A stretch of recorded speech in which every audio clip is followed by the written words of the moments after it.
Додека владата продолжува да биде затворена, бизнисите во Вашингтон го чувствуваат ударот.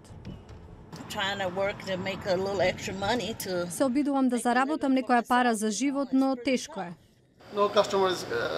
Нема муштери, не можеме да платиме кирија, не можеме да исплатиме плати. Премногу е.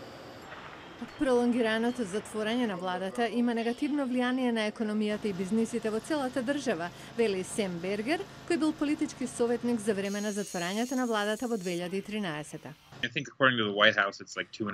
Според Белата куќа затворањето чини околу 2,5 милијарди неделно. Мислам дека не се работи само за бројките. Луѓето имаат тешкоти и голем предизвик за малите бизниси. Во меѓувреме, председателот не отстапува. Единствено решение е демократите да усвојат буџет што ќе ги брани нашите граници и ќе отвори владата. Конгресните демократи се против зидот и веруваат дека Трамп ја држи земјата во заложништво за да исполни кампањско ветување. Луѓето во главниот град се фрустрирани.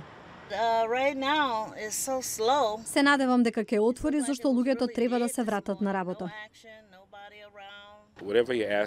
Дете му што бара, затоа на точка сме кога сите страдаат.